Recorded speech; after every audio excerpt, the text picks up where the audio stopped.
नमस्कार. महत्त्वाची बातमी समोर येते. ग्रंथमित्र गुलाबराव पाटील राज्य ग्रंथालय संघाच्या प्रमुख कार्यवाहकपदी.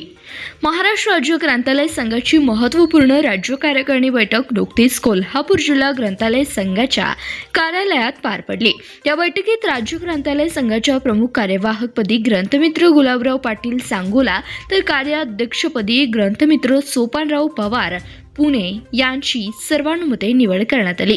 सांगोला तालुका ग्रंथालय संघाचे संस्थापक, सोलापूर जिल्हा ग्रंथालय संघाचे माजी अध्यक्ष, विद्यमान कार्यकारिणी सदस्य, ग्रंथालय चळवळ परिवाराचे सन्माननीय ज्येष्ठ सदस्य, कुटुंब प्रमुख ग्रंथमित्र गुलाबराव पाटील गुरुजी यांची गत रविवारी सोलापूर जिल्हा प्राथमिक शिक्षण सहकारी पतसंस्था मर्यादित सोलापूर व्हाईस चेअरमनपदी बिनविरोध निवड झाल्याबद्दल ही त्यांचं विशेष कौतुक व अभिनंदन करण्यात आलं.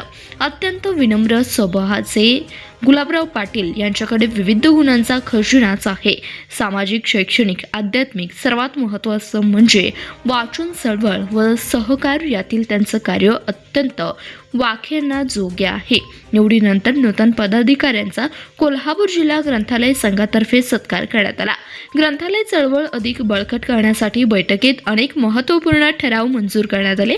ग्रामपंचायत क्षेत्रात 15व्या वित्त आयोगातून ग्रंथालयासाठी निधी उपलब्ध करून दिल्याबद्दल ग्रामविकास मंत्री नामदार जयकुमार गोरे यांच्या अभिनंदनाचा ठराव संमत करण्यात आला.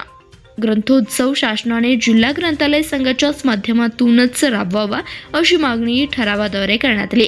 ग्रंथमित्र डॉक्टर गजानन काटेवार यांनी मार्गदर्शन करताना राज्यातील ग्रंथालय चळवळ अधिक सक्षम करण्यासाठी सहकार्य करण्याचं आवाहन केलंय.